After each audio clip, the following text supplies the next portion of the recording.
திருமணமான புதிய தம்பதிகள் ரேஷன் கார்டு அப்ளை பண்ணணும் அப்படின்னா ஒரு சில வழிமுறைகளை பின்பற்றணும். அதுக்கான டீட்டெயிலாக பார்க்கலாம். நம்ம சேனலை சப்ஸ்கிரைப் பண்ணிக்கோ. ரேஷன் அட்டைகள் ஒரு முக்கியமான ஆவணமாக கருதப்படுகிறது. இந்த அட்டைகள் இருந்தால் மட்டும்தான் அரசு வழங்கும் சலுகைகள் நமக்கு கிடைக்கும். ரேஷன் கார்டு முக்கியமான ஆவணம் என்பதால் அதற்கான வசதிகளை ஆன்லைன்லேயே பண்ணிக்கலாம் அப்படின்னு சொல்லியிருக்காங்க. உங்கள் பெயர் சேர்க்கணும் நீக்கணும் அப்படின்னா அதுக்கான வசதிகளை ஆன்லைன்லேயே கொடுத்துருக்காங்க. அதுலேயே நீங்கள் ஆன்லைன்லேயே நீங்கள் பெயர் சேர்க்கறது நீக்கிறது பண்ணிக்கலாம்.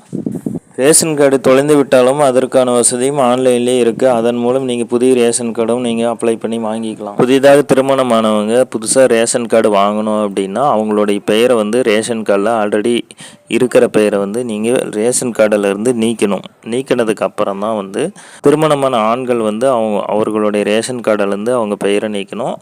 திருமணமான பெண்கள் அவர்களுடைய தந்தை ரேஷன் கார்டிலிருந்து அவங்க பெயரை நீக்கணும்.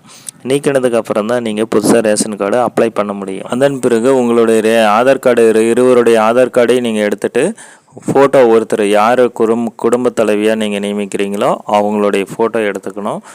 இ-சேவை மையத்தில் போயிட்டு நீங்கள் அப்ளை பண்ணணும். அப்ளை பண்ணும்போது அட்ரஸ் ப்ரூஃபு ஐடி ப்ரூஃபு எல்லாமே நீங்கள் ஆதார் கார்டை யூஸ் பண்ணிக்கலாம். உங்களுடைய மதிப்பெண் சான்றிதழ் இருந்தால் டிசி இருந்தால் ஸ்கூலில் வாங்கின டிசி இருந்தால் அதை டேட் ஆஃப் பர்த்துக்கு யூஸ் பண்ணிக்கலாம். ஸோ இந்த மாதிரி வழிமுறைகள் நம்ம பயன்படுத்தி தான் புதுசாக ரேஷன் கார்டு அப்ளை பண்ண முடியும். அப்போது தான் ரேஷன் கார்டு அப்ரூவ் ஆகும். அதன் பிறகு நீங்கள் ரேஷன் கார்டு வாங்கிக்கலாம். ஸோ இந்த தகவல் உங்களுக்கு ஒரு யூஸ்ஃபுல்லாக இருந்திருக்கும். நம்ம சேனலை சப்ஸ்கிரைப் பண்ணிக்கோங்க. தேங்க்யூ.